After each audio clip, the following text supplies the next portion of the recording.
ಹೆಣ್ಣು ಮಕ್ಕಳನ್ನ ಅತ್ಯಾಚಾರ ಮಾಡೋದು, ಧ್ವನಿ ಎತ್ತದವ್ರನ್ನ ಕೊಲ್ಲೋದು, ಪೊಲೀಸರಿಗೆ ತಿಳಿಸಲೇನೆ ಮಣ್ಣು ಮಾಡಕ್ಕೆ ಅವನ್ ಯಾರು? ಅವ್ರ ಅಪ್ಪನ ಮನೆಯನ್ನ ಮಣ್ಣು ಮಾಡಕ್ಕೆ ಧರ್ಮವನ್ನ ಕೊಡ್ಬೇಕಾದಂತ ಮಾಧ್ಯಮದವ್ರು ಧ್ವನಿ ಕುಡ್ಸಕ್ಕೆ ನಿಮ್ಮ ನಾಲಿಗೆಗಳು ಬಿದ್ದೋಗಿದ್ಯಾ?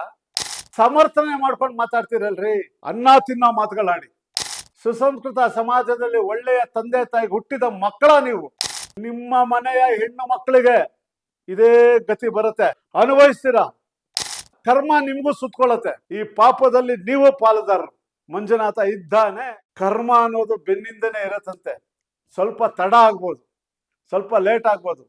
ಹೇಗೆ ಧರ್ಮಪುರದ ಧರ್ಮವಂತನನ್ನ ಜನ ಆ ಕಾಲದಲ್ಲಿ ಕೊಚ್ಚಿ ಅವ್ರ ಅನುಯಾಯಿಗಳು ಅವರ ಎಲ್ಲ ಅಧರ್ಮ ಮಾಡ್ತಕ್ಕಂಥ ಪಟಾಲಂಗಳನ್ನ ಕೊಚ್ಚಿ ಹಾಕಿದ್ರು, ಆ ಕಾಲದ ಸತ್ಯಕತೆ ಈಗೆಲ್ಲೋ ಪುನಃ ವಾಸ್ತವಿಕತೆಗೆ ಬರ್ತಾ ಇದೆಯೋ ಅಂತಕ್ಕಂಥದ್ದು ನಮಗೆ ಕಂಡು ಬರ್ತಾ ಇದೆ.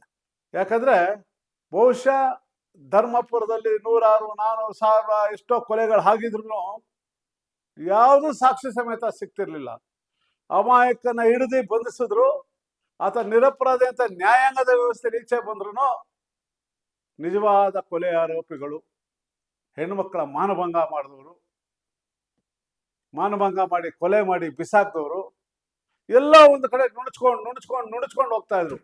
ಆ ಧರ್ಮಪುರದ ಧರ್ಮ ದೇವತೆ ಧರ್ಮ ಇಲ್ಲಿ ಉಳಿದೇ ಉಳಿಯುತ್ತೆ ಅನ್ನೋದಕ್ಕೆ ಅನೇಕ ಉದಾಹರಣೆಗಳು. 13 ವರ್ಷಗಳು ಕಳೆದ್ರು ನಮ್ಮ ಅಜ್ಜಿ ಹೇಳಿ 50 ವರ್ಷ ಆಯ್ತು ಕತೆ. ಈ ಕಥೆಯ ಸಾರಾಂಶ ಈಗ ಅರ್ಥ ಆಗ್ತಾ ಇದೆ. ಎಷ್ಟೇ ವರ್ಷಗಳು ಕಳೆದ್ರು ಆ ಭಗವಂತ ಅದಕ್ಕೆ ಜೀವ ಕೊಟ್ಟಿ ಐಶ್ವರ್ಯ ಅಂತಕ್ಕಂಥ ಶಕ್ತಿ ದೇವತೆ ಇದ್ದಾಳೆ, ಮಂಜುನಾಥ ಇದ್ದಾನೆ ಅಂತಕ್ಕಂಥದ್ದನ್ನ ಸಾಬೀತು ಮಾಡ್ಕೊಂಡೇ ಹೋಗ್ತಾ ಇದ್ರು. ಅದಕ್ಕೆ ಧ್ವನಿ ಎತ್ತದಂತ ಅನೇಕ ಧರ್ಮದ ಪರವಾಗಿ ನಿಂತವ್ರಿಗೆ ಮಾನಸಿಕ ಹಿಂಸೆ, ಗಡಿಪಾರಿನ ಹಿಂಸೆ, ಪ್ರಕರಣಗಳು, ಹಿಂಸೆ ಎಲ್ಲ ಬರಬಾರದು ಬಂದ್ರು ಯಾವುದೇ ಆರೋಪಗಳು, ತೇಜೋವಧೆಗಳು ನಿರಂತರ ಮಾಡಿದ್ರು. ಅವರ ಹೊಲಸು ತಿಂದಂತ ಜನ ಇಂಥ ಹೋರಾಟಗಾರರ ಮೇಲೆ ಮಾಡಬಾರದ ಆರೋಪಗಳು ಮಾಡಿದ್ರು, ತೇಜೋವಧೆಗಳು ಮಾಡಿದ್ರು. ಅವೆಲ್ಲವನ್ನು ಮೆಟ್ಟಿ ನಿಂತ ಹೋರಾಟಗಾರರ ಪರವಾಗಿ ಜನ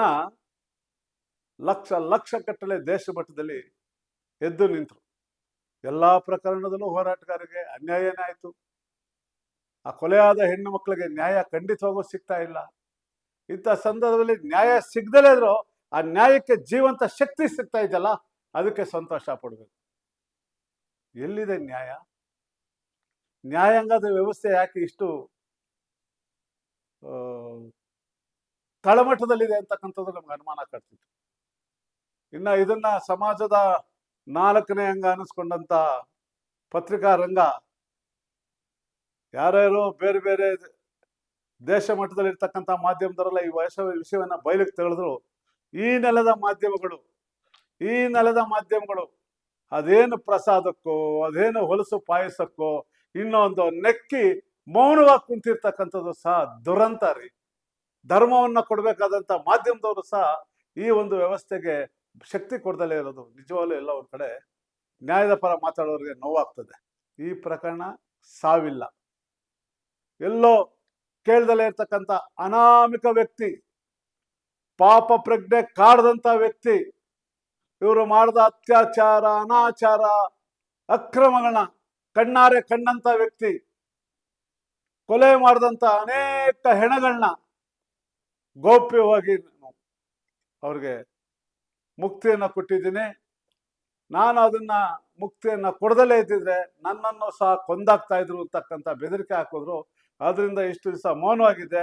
ಇನ್ನು ಮೌನವಾಗಿದ್ರೆ ನನ್ನ ಆತ್ಮಸಾಕ್ಷಿ ಮೆಚ್ಚಲ್ಲ ಅಂತೇಳಿ ಅದೇ ನ್ಯಾಯಾಂಗದ ಮುಂದೆ ಬಂದು ಆ ಸತ್ತಂತ ಒಂದು ಕೊಲೆ ಪ್ರಕರಣದ ಅಸ್ಥಿನ ತಂದು ನ್ಯಾಯಾಂಗದ ಮುಂದೆ ಇಟ್ಟು, ನ್ಯಾಯ ದೇವತೆಯ ಮುಂದೆ ಇಟ್ಟು ನನಗೆ ರಕ್ಷಣೆ ಅವಕಾಶ ಕೊಟ್ರೆ 100 ಹೆಣಗಳ ಮಣ್ಣು ಮಾಡಿದಂತ ಆ ಒಂದು ಜಾಗವನ್ನು ತೋರಿಸ್ತೀನಿ, ಅಲ್ಲಿಂದ ಎಲ್ಲ ಅಸ್ಥಿ ಪಂಜರಗಳನ್ನ ನಾನು ತೆಗೆದು ಜನಗಳ ಮುಂದೆ ಇಡ್ತೀನಿ ಅಂತಕ್ಕಂಥ ಒಂದು ಧೈರ್ಯವಾಗಿ ಬಂದ್ರಲ್ಲ, ಅದೇ ಸೌಜನ್ಯ ಶಕ್ತಿ, ಚಾಮುಂಡೇಶ್ವರ ಶಕ್ತಿ, ಮಂಜುನಾಥನ ಸತ್ಯ, ಮಂಜುನಾಥನ ಧರ್ಮ, ಮಂಜುನಾಥನ ನ್ಯಾಯ.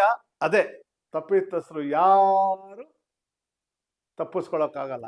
ಇದನ್ನೇ ಅಜ್ಜಿ ಕಥೆಯೋ ನಿಜ ಕಥೆಯೋ ಅಂದ್ರೆ, ಅಜ್ಜಿ ಹೇಳದಂತ ನಾನು 50 ವರ್ಷದಿಂದ ಹೇಳಿದ ಕತೆ ಕರ್ಮ ಯಾವತ್ತೂ ಬಿಡಲ್ಲ ಅನ್ನೋದಕ್ಕೆ ಈ ಘಟನೆ ಸಾಕ್ಷಿ. ಮಾತಾಡ್ತಾರೆ.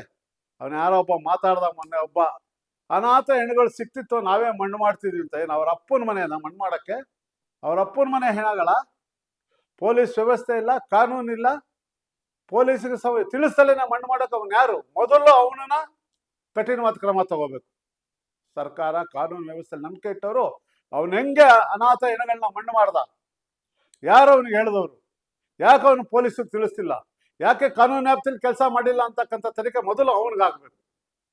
ಇಷ್ಟೆಲ್ಲ ಇದ್ರೂ ಈ ಧರ್ಮಪುರುಷನ ಹೊಲಸನ್ನ, ಹೇಸಿಗೆ ಪಾಯಸವನ್ನ ಘಟ ಘಟ ಕುಡ್ದಂತ ಕೆಲವು ವ್ಯಕ್ತಿಗಳು ಮಾಧ್ಯಮದಲ್ಲಿ ಕುಳಿತು ಸಮರ್ಥನೆ ಮಾಡ್ಕೊಂಡು ಮಾತಾಡ್ತಿರಲ್ರಿ. ಸುಸಂಸ್ಕೃತ ಸಮಾಜದಲ್ಲಿ ಒಳ್ಳೆಯ ತಂದೆ ತಾಯಿಗೆ ಹುಟ್ಟಿದ ಮಕ್ಕಳ ನೀವು, ಒಳ್ಳೆಯ ತಂದೆ ತಾಯಿ ಹುಟ್ಟಿದ ಮಕ್ಕಳು ಮಾಡೋ ಕೆಲಸನ ಇದು. ನಾವು ಯಾರ ವಿರುದ್ಧ ಆರೋಪ ಮಾಡ್ತಿಲ್ಲ. ನಮ್ಮ ಆರೋಪ ಏನು? ಅಮಾಯಕ ಹೆಣ್ಣು ಮಕ್ಕಳು ಅತ್ಯಾಚಾರಗೊಳಗಾದಂತ ಅನೇಕ ಹೆಣ್ಣು ಮಕ್ಕಳ ಕೊಲೆ ರಹಸ್ಯ ಬಯಲಿಗೆ ಬರಬೇಕು. ಸೌಜನ್ಯ ಪ್ರಕರಣದಲ್ಲಿ ನಿಜವಾದ ಆರೋಪಿಗೆ ಶಿಕ್ಷೆ ಆಗ್ಬೇಕು ಅನ್ನೋದಕ್ಕೆ ಧ್ವನಿ ಕುಡ್ಸಕ್ಕೆ ನಿಮ್ಮ ನಾಲಿಗೆಗಳು ಬಿದ್ದೋಗಿದ್ಯಾ? ಸಮರ್ಥನೆ ಮಾಡ್ಕೋತಿರಲ್ಲ. ನಿಮ್ಮ ಮನೆಯ ಹೆಣ್ಣು ಮಕ್ಕಳಿಗೆ ಇದೇ ಗತಿ ಬರುತ್ತೆ, ಅನುಭವಿಸ್ತೀರ. ಆಗ ಕರ್ಮ ನಿಮ್ಗೂ ಸುತ್ಕೊಳ್ಳುತ್ತೆ. ಏನ್ ಕರ್ಮ ಬೆನ್ನಿಂದನೇ ಇರುತ್ತೆ ಅಂತ ಹೇಳ್ತಾರೆ ಹಿರಿಯರು, ಅದು ನಿಮಗೂ ಸುತ್ಕೊಳ್ಳುತ್ತೆ. ಈ ಪಾಪದಲ್ಲಿ ನೀವು ಪಾಲುದಾರರು. ಇನ್ನು ಮುಂದೇನಾದ್ರೂ ಅನ್ನ ತಿನ್ನೋ ಮಾತುಗಳಾಡಿ, ಹೊಲಸು ಪಾಯಸಗಳನ್ನ, ಹೊಲಸು ಏಸಿಗೆನ, ಹೊಲಸು ಅಮೇಧ್ಯವನ್ನ ತಿಂದು ಮಾತಾಡಬೇಡಿ. ಧರ್ಮದ ಕೆಲಸ ಮಾಡೋಕ್ಕಾದ್ರೆ ಮಾಡ್ರಿ, ಇಲ್ಲ ಬಾಯಿ ಮುಚ್ಕೊಂಡು ಸುಮ್ಮನಿರಿ. ಕೆಟ್ಟದ್ದು ಮಾಡಕ್ ಹೋಗ್ಬೇಡಿ. ಕೆಟ್ಟದ್ದು ಮಾಡಿದ್ರೆ ನಿಮ್ಮ ಬೆನ್ನಿಂದೆ ಕರ್ಮ ಇರುತ್ತೆ. ಇಷ್ಟನ್ನ ಹೇಳ್ತಾ, ಅಜ್ಜಿ ಕಥೆಯೋ ಸತ್ಯ ಕಥೆಯೋ ನೀವೇ ಊಹಿಸ್ಕೊಳ್ಳಿ. ನಮಸ್ಕಾರ. ಕರ್ಮ ಯಾರನ್ನು ಬಿಡಲ್ಲ.